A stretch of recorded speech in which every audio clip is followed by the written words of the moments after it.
अगला सीएम कौन? 5 साल के लिए ओबीसी जी को बनाइए ना, ठोक के बोलता हूँ। ये लोग का सनातन धर्म का या शाश्वत धर्म का या हिंदू पार्टी का बनाइए ओबीसी को जी को। अरे एक बार 5 साल बनाइए। वो ओबीसी पार्टी ऐसा है कि हिंदू मुस्लिम सिख ईसाई सबको भाई भाई को लेकर चलता है। वो हम लोग एक प्लेटफॉर्म पे आके ओबीसी जी को भारी मतों से जिताएंगे। ओबीसी साहब जिंदाबाद। कौन कौन एमआईएम के साथ है? हाथ खड़ा कीजिए। बनाना चाहते हैं मुख्यमंत्री? बनाना चाहते हैं, सीधा ठोक के बनाना चाहते हैं कि हम लोग मुख्यमंत्री मुसलमान को देखना चाहते हैं और इसी बार चाहते हैं हम कौन बनेगा मुस्लिम? लोग बनाइए और कोई भी है बना सकते हैं, मगर मुसलमान को बनाना चाहिए। ओबीसी साहब को बनाना चाहते हैं? बनाइए आप लोग, हम लोग आम जनता बनाएंगे। यहाँ महागठबंधन के साथ तेजस्वी यादव और राहुल गांधी के साथ कौन कौन है? हाथ खड़ा कीजिए।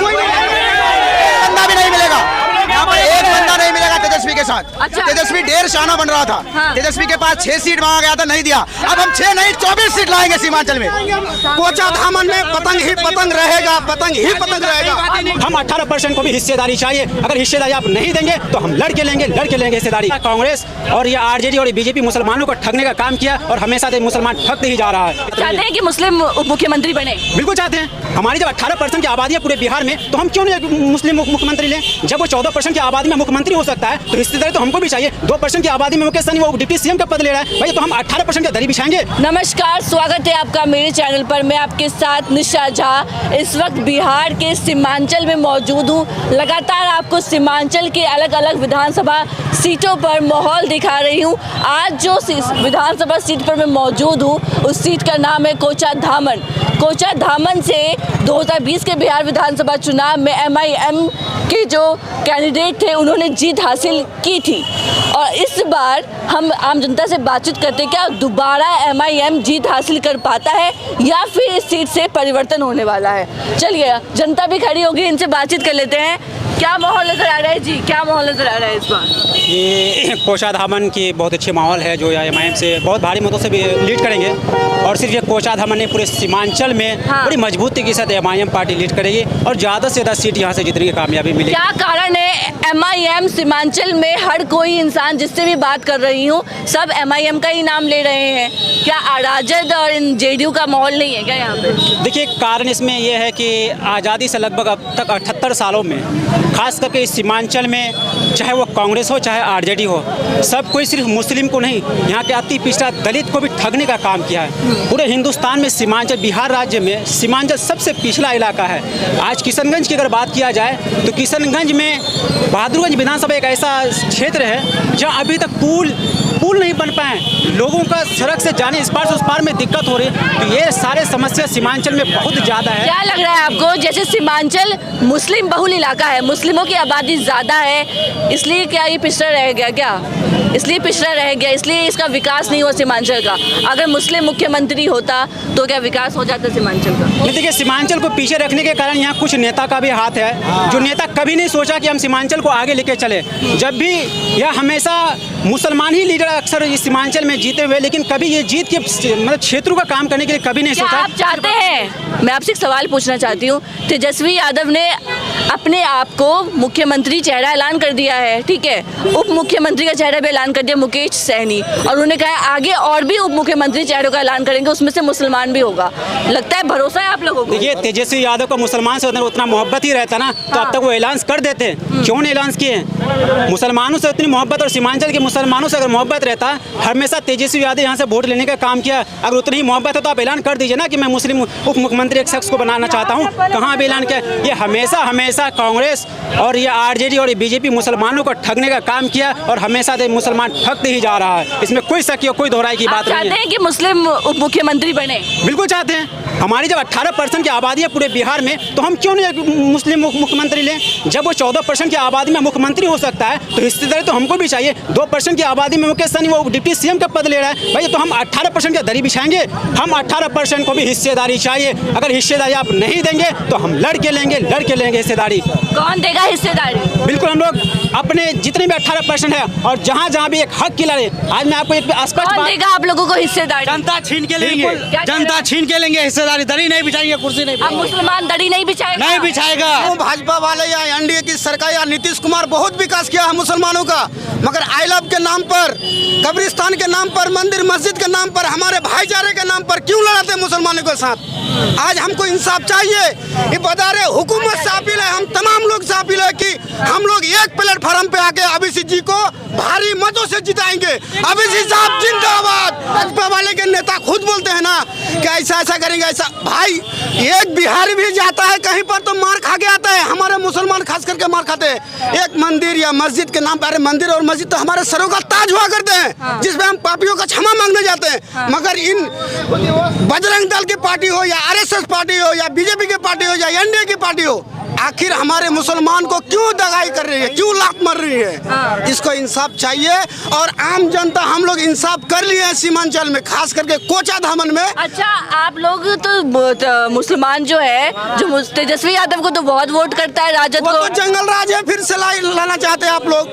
वो तो फिर से जंगल राज आएगा।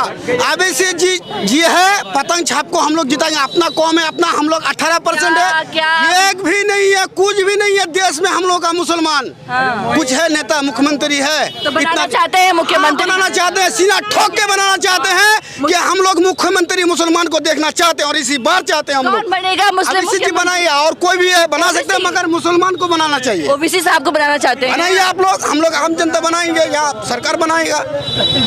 सरकार गठबंधन में तो लिया ही नहीं है। गठबंधन में नहीं लेगा तो क्या बनेगा ना। कभी एक बार में बीजेपी आ गया है, एक बार में नीतीश कुमार आ गया है ना, बीजेपी आ गया है, धीरे धीरे आया ना। अगले बार 6 सीट लेके आया, इस बार 15 सीट लेके आएंगे, इंशाल्लाह 15 सीट लेके आएंगे। ना हम कुछ नहीं बोलेंगे। वो कह रहा है कि कब्रिस्तान को तोड़ देंगे, वो कह रहा है कि मंदिर को तोड़ देंगे, मस्जिद को, तो मस्जिद को तोड़ने का बात कर रहा, कब्रिस्तान को तोड़ने का बात कर रहा। ठीक है, मानते हैं, हिंदू भाई है जो संस्कार करने के बाद राख को चाहे गंगा में पवित्र कर देता है, चाहे मतलब कहीं भी। मुसलमान क्या जलाएगा ले आके? काहे तोड़ने का बात किया वो? काहे तोड़ने का बात किया वो? कब्रिस्तान को उजाड़ने के लिए बात क्यों किया? नहीं करना चाहिए था। आप ठीक है, राजनीतिक में आते हैं, हिंदू मुसलमान को लेके चलो ना भाई, लेके चलो। मानता हूँ बीजेपी पार्टी या एनडीए की सरकार पहले की जंगल राज में, लालू की राज में नहीं था, कांग्रेस की राज में इतना लॉन डिजिटल इंडिया में मानता हूँ। इन हुकूमत का पालन भी किया, लॉकडाउन में क्या नहीं किया हम लोग, मास्क भी लगाए, दिया भी जलाए, मोमबत्ती भी जलाए, सब कुछ। अरे मंदिर मस्जिद हम लोग खुद जाते हैं, मगर हम लोग को क्यों लड़ाते हैं? ये लड़ाने का काम क्यों करती है हमारी सरकार?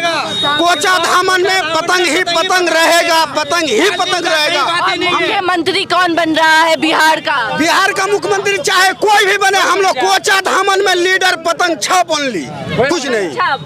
पतंग छाप के अलावा कोई नहीं, कुछ नहीं चाहिए हम लोग। वो तो जंगल राज है, दबंग पार्टी नहीं चाहिए। भोले भाले है, सरवर बाबू भोले भाले है, गरीबों को लेकर चलने वाला है, सबके साथ है। वो माफियाओं के साथ नहीं है, वो गद्दारों के साथ नहीं है। एमआईएम पार्टी एक ऐसा है कि वो बिल्कुल ठंडा पार्टी है, समझे? वो पार्टी सबको लेकर चलने वाला पार्टी है, सबको लेकर चलने वाला पार्टी है। उसमें कोई किस्म का दाग नहीं है, बिल्कुल एकदम साफ सुथरा पार्टी है, बेदाग है, बिल्कुल साफ सुथरा पार्टी है। दाग तो उसको यही पता लग गया कि 4 विधायक को खरीदा, लेकिन धक्का मार के निकाल दिया। क्या 4 विधायक एमआईएम का खरीदा और जब टिकट देने का बारी आया तो धक्का मार के निकाल दिया। क्या उसको विधायक खरीदने का मतलब था? उसको मतलब एमआईएम को पसंद करने का मतलब नहीं था क्या मानते हैं जो 4 विधायक जीत के एमआईएम से राजद में चले गए 2020 में, अपमान हुआ मुसलमानों का राजद पार्टी में? वो अपमान हुआ है, बिल्कुल गद्दारी किया है हम लोग से गद्दारी किया। हम लोग सरकार नहीं देखना चाहते उसको। तेजस्वी यादव नहीं, सरकार देखना नहीं चाहते हैं, नहीं चाहिए, नहीं चाहते हैं सरकार नहीं चाहिए हम लोग को। अगला सीएम कौन? अगला सीएम बने, लेकिन दोनों साथ में बने। हम लोग कौन बने? हम लोग को साथ में, हम लोग को लेकर साथ में 5 साल के लिए ओवैसी जी को बनाइए ना, ठोक के बोलता हूँ। ये लोग का सनातन धर्म का या शाश्वत धर्म का या हिंदू पार्टी का बनाइए ओवैसी को जी को। अरे एक बार 5 साल बनाइए। वो ओवैसी पार्टी ऐसा है कि हिंदू मुस्लिम सिख ईसाई सबको भाई भाई को लेकर चलता है। वो पार्टी ऐसा है, मैं दावे के साथ कह सकता हूँ। इन लोगों का जैसा नहीं कि भाई भाई में लड़ाते हैं। आखिरकार हमको क्यों लड़ाते हैं? आखिरकार मुसलमानों को लात मारने का काम क्यों करती है? तो आप चाहते हैं कि आखिरकार मुसलमान भाई बदनाम क्यों है देश में? हमको इसका जिम्मेदारी चाहिए सरकार से। हुकूमत का पालन किए। अरे लॉकडाउन में महाकाल में हम लोग पालन किए हैं, तो अभी भी पालन करेंगे।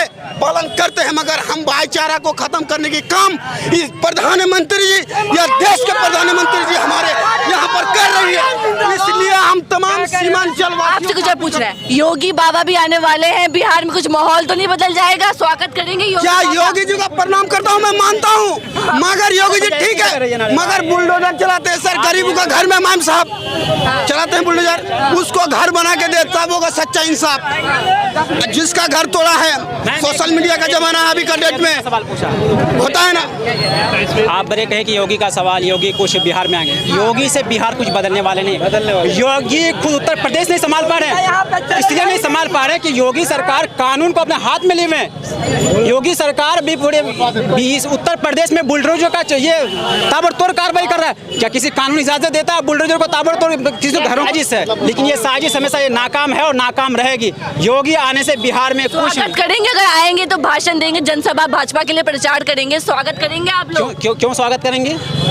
क्यों स्वागत करेंगे? उसका स्वागत करते हैं, मानते हैं नहीं उसका करेंगे स्वागत, इसलिए एक इनको मिनट स्वागत इसलिए नहीं करेंगे कि हमारे संविधान के अनुसार जो भी चलेंगे, मैं सिर्फ हिंदू और मुस्लिम की बात नहीं करता हूँ, मेरे संविधान के अंदर जो भी चलेंगे हम सबको अपने सर पे बैठाने का काम करूंगा। अगर कोई कानून के विरोधी काम करता है तो मैं उसे हरगिज़ समझ नहीं करूंगा। योगी बाबा का विरोध करेंगे आप लोग? बिल्कुल, इसलिए कि वो कानून के दायरे में नहीं करते। आप सुप्रीम कोर्ट का गाइडलाइंस को देखिए, उत्तर प्रदेश में कितने ऐसे घर हैं जो बुलडोजर से तोड़ा गया, जिसमें सुप्रीम कोर्ट ने आदेश दिया कि इनको रोका जाए, लेकिन योगी सरकार अपने कानून को नहीं देख रहे, अपने ताकत को, बाबा का अपना ढोंगी लाना चाह के योगी सरकार जो है उत्तर प्रदेश में मुस्लिमों और दलितों पर अत्याचार कर रहा है। यह अत्याचार अन्याय नहीं तो क्या बाबा साहब अम्बेडकर ने यही कहा था कि आप किसी के घर को बुलडोजर चलाइए? अगर किसी का घर अवैध है, मैं मानता हूं कि अगर अवैध है तो उनको कानूनी कार्रवाई हो उनके ऊपर। योगी बाबा का विरोध होने वाला है बिहार में? बिल्कुल बिल्कुल भी बिहार में इसका दाल नहीं गलेगा, डरने वाला नहीं है बिहार का मसला। एक बिहारी 100 पे भारी, एक बिहारी 100 पे भारी।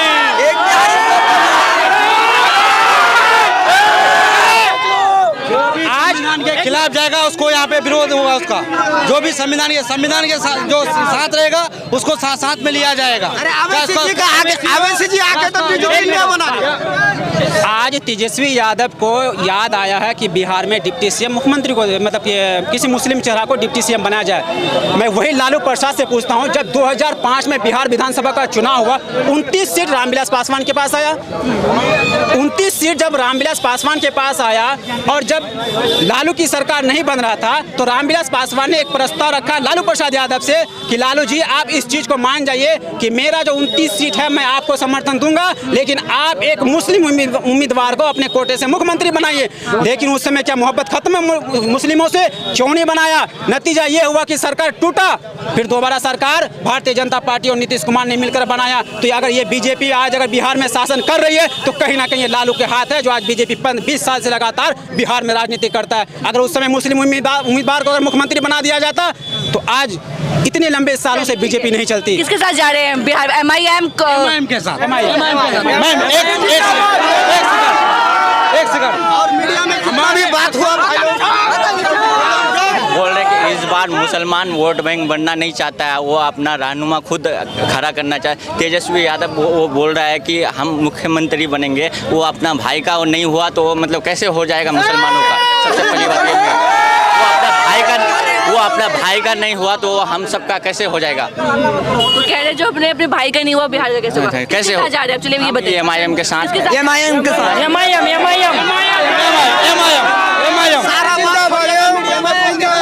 कौन कौन एमआईएम के साथ है? हाथ खड़ा कीजिए।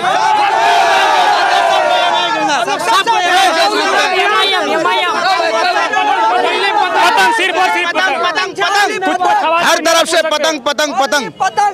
महागठबंधन के साथ तेजस्वी यादव और राहुल गांधी के साथ कौन कौन है? हाथ खड़ा कीजिए। बंदा भी नहीं मिलेगा यहाँ पर, एक बंदा नहीं मिलेगा तेजस्वी के साथ। अच्छा। तेजस्वी ढेर शाना बन रहा था। हाँ। तेजस्वी के पास 6 सीट मांगा गया था, नहीं दिया। अब हम 6 नहीं 24 सीट लाएंगे सीमांचल में।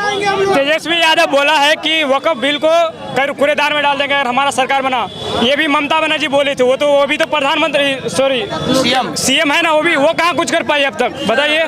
तो वो कैसे कर देगा? बिहार का मुख्यमंत्री एमआईएम ही बनेगा। एमआईएम ओबीसी साहब जी जी जी जी बनेगा। ओबीसी साहब आपको मुख्यमंत्री बनाना चाहते हैं? जी बिहार का अख्तरुल इमान। देखिए हमारा लीडर एक ही है, लेकिन सबसे ज्यादा पढ़ा लिखा, सबसे ज्यादा बोलने वाला, सबसे ज्यादा आवाज उठाने वाला हमारा लीडर असदुद्दीन ओवैसी है। हमें हिस्सेदारी चाहिए, बिहार में हमें सिर्फ हिस्सेदारी चाहिए। आज तक हम सिर्फ गुलामी करते रहे, मुसलमानों को सिर्फ वोट ले लिया गया, मुसलमानों को लॉलीपॉप पकड़ा गया। अब मुसलमान जाग चुका है, हर मुसलमान जाग चुका है। 20 साल सो लिए आप लोग, 20 साल सोए थे जी, हमारे पास ऑप्शन नहीं था उसमें, 20 साल सो लिया। अब मुसलमानों को मालूम हो गया, युवा जाग चुका है, अब हमारे पास ऑप्शन भी है और हमारे मानते हैं बैरिस्टर असदुद्दीन साहब का हाथ मजबूत करेंगे तो सीमांचल का दशा और दिशा दोनों बदल के। नीतीश कुमार के साथ कौन कौन है हाथ खड़ा किया? कोई नहीं है।